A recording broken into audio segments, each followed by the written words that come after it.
Hello and welcome to this video tutorial on setting up Sitecore Docker solution without Docker.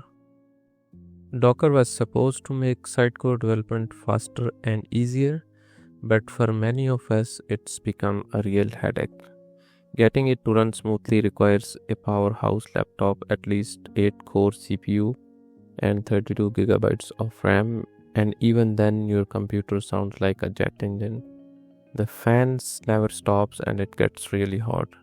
Despite all of this, it's neither fast nor stable. If your environment crashes, you can waste hours trying to fix it. I finally got fed up and started thinking about the old way of installing Sitecore directly on IIS. You can keep your Docker-based project setup but run it locally without Docker. Front-end developers can work without a powerful machine. By connecting to a central, stable, and fast Sitecore instance, your team can use the same Git project even if some use Docker and others don't. I am going to walk you through step-by-step guide of setting up a Docker-based Sitecore Git repository without Docker on Windows. You can use any repository that is using Docker setup with this solution, but in this example, I am going to use my own Sitecore 10.4.1 Helix examples-based repository. We will start by downloading and installing Visual Studio Code and Visual Studio.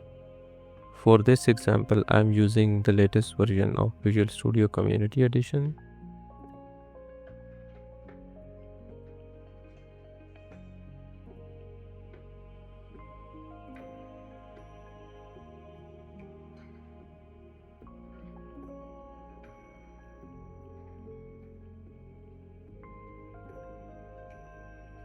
If Docker is already installed on this machine, let's make sure to close it and then we can start installing Internet Information Services by going to Control Panel, Program and Features, and turn on Windows features on or off.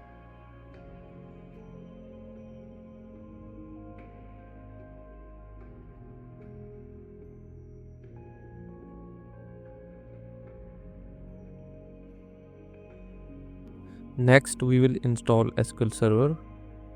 Here I am using SQL Server Developer Edition, which is free, but if you have another version of SQL Server, that can also be used.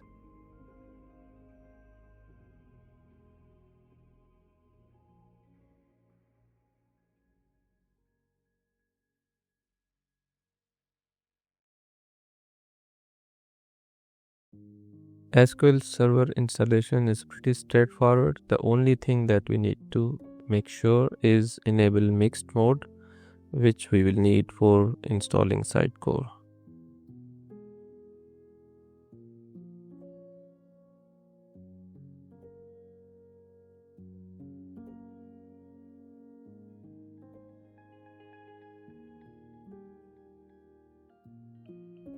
I have also installed SQL Server management tools and connected to the SQL Server instance that we just installed, just to make sure that it is working as expected.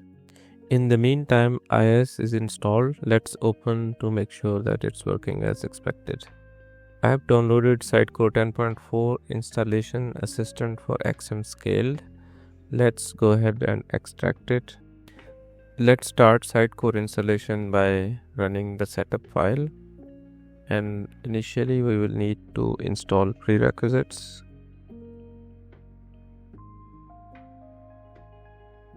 Next we will install Solar. Give it a port that is not already used, any Windows prefix, and click install.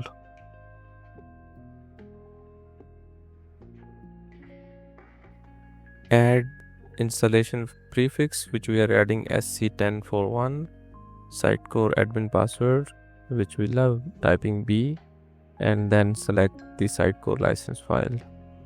Add SQL Server details and the password that we set while installing SQL Server in mixed mode. Click Next and Next to start the installation. Once installed, Launch Sitecore button should take you to the Sitecore website.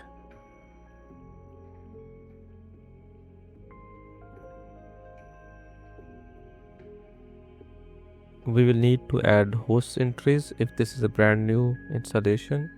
Open host file in Notepad as administrator and make sure these entries exist in your host file.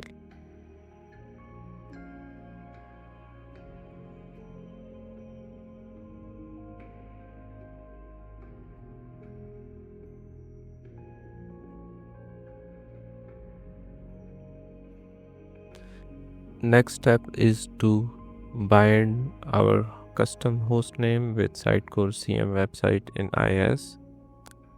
For this, we will also need SSL certificate, which we will need to generate.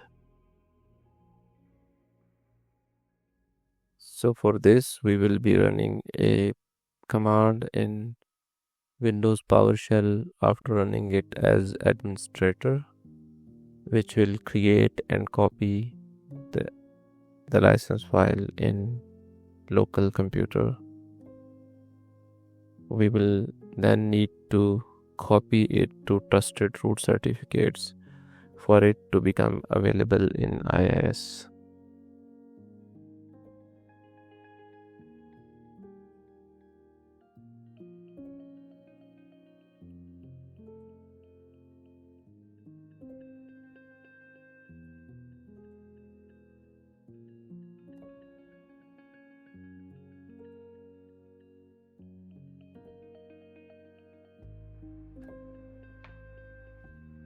Once done, we can bind the custom domains in IIS for both CM and identity websites.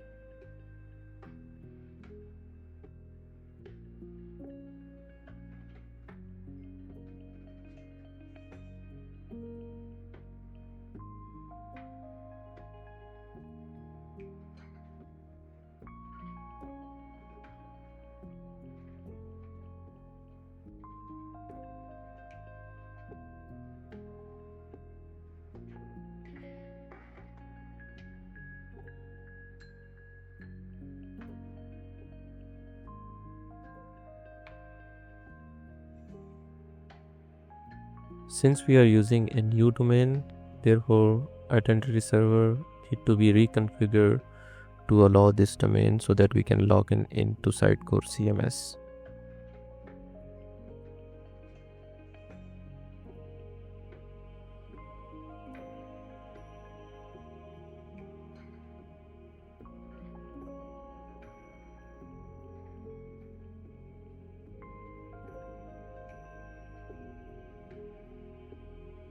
Please make sure to restart IIS after this step so that identity server can recognize new changes.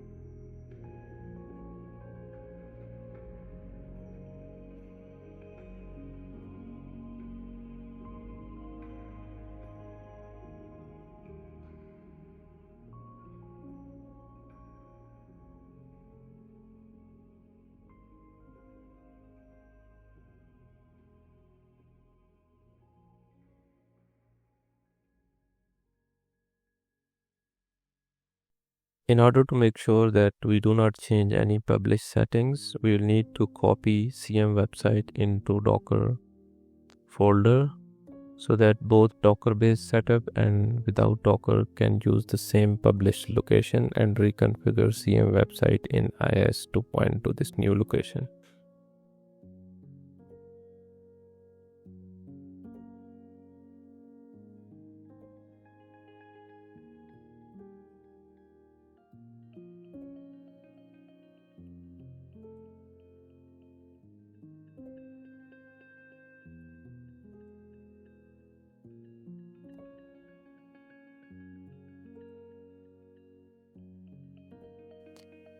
After this, test the website and then we can run .NET tool restore and also try to run serialization push command.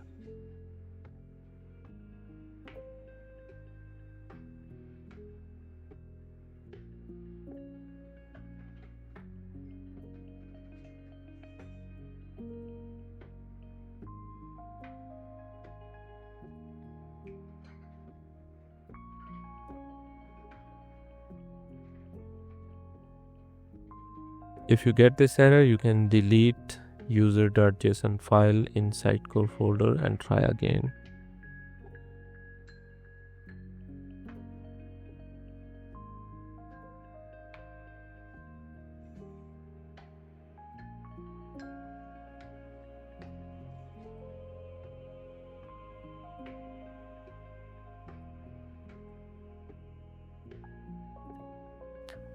Looks like we forgot to install Sitecore CLI and Sitecore management services.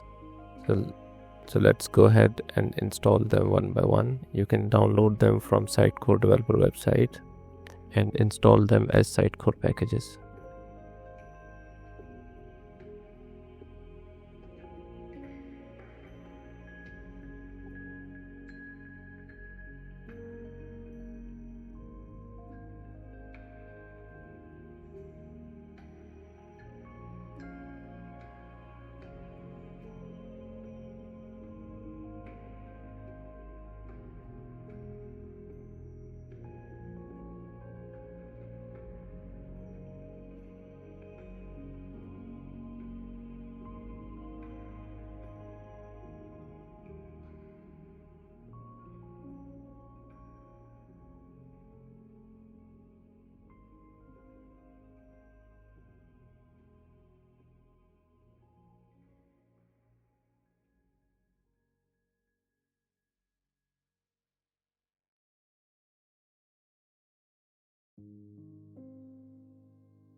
Looks like we are still getting the serialization error.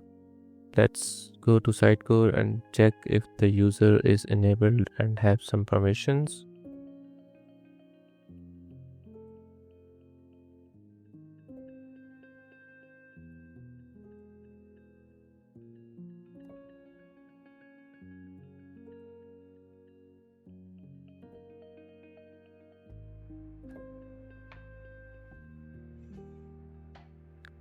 Eventually, it turned out to be a Sitecore login issue. I was trying to log in with the new identity domain, whereas I should be using the one that I used to install Sitecore, and then I can just run serialization push command, which finally worked.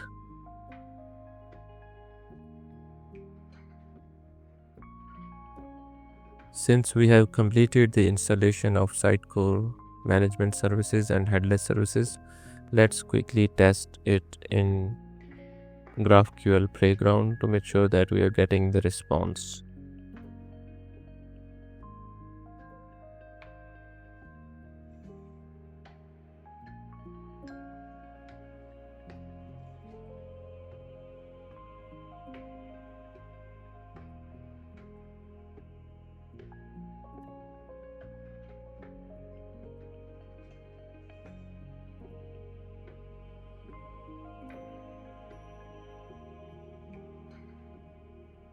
Let's also install Sitecore PowerShell, which is a great tool, and let's quickly test it as well.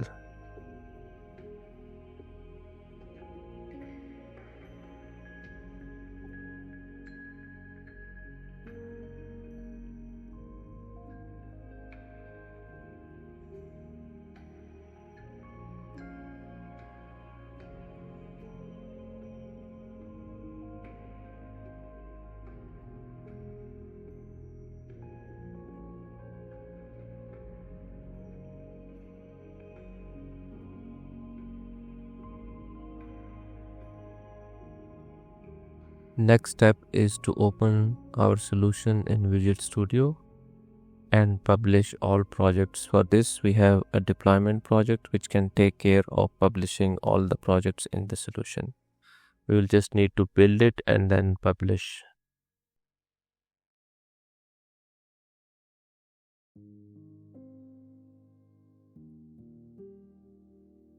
After publish, let's go to the folder to ensure that the config files are copied into the right folders.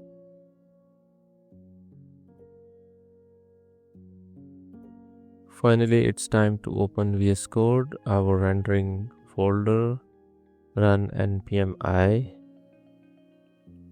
to install all packages, and then you can run JSS start connected to run the front end.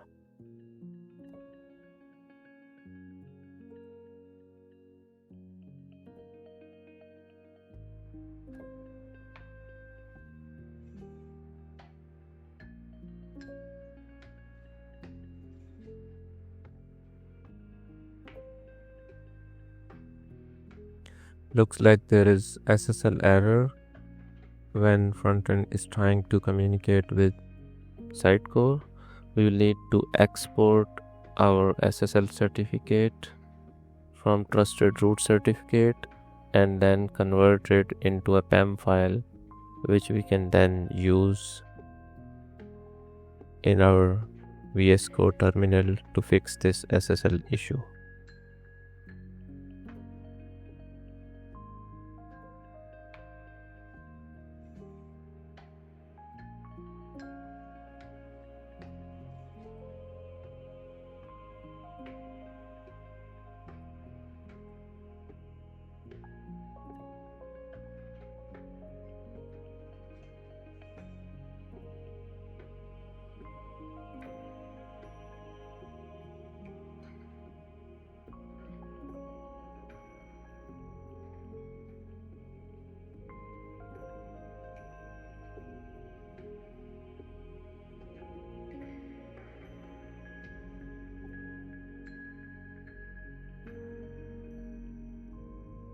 Finally, we have our working website. Let's go to Next.js and try to make a quick change to see if it is reflecting on the website. So I'm just going to add the h1 heading to test.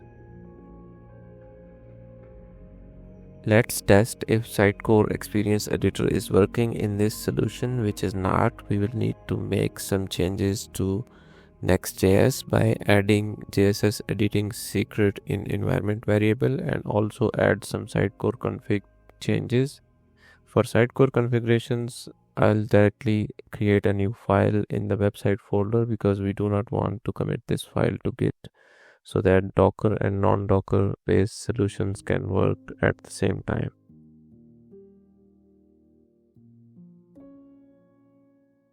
Let's test Sitecore config changes using show config tool to make sure that everything is set.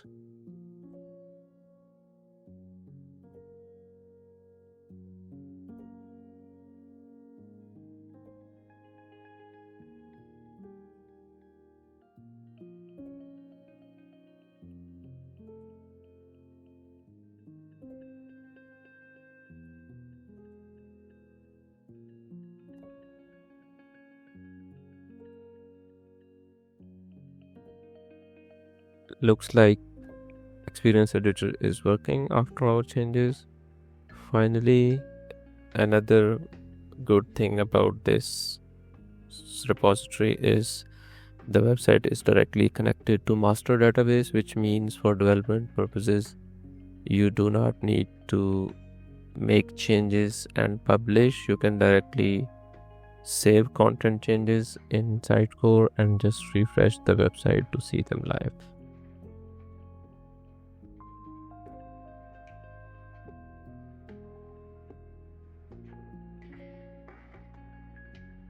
You can find link to my blog post in the description, which contains all the links used in this video. Thank you. If you find this helpful, please like and share.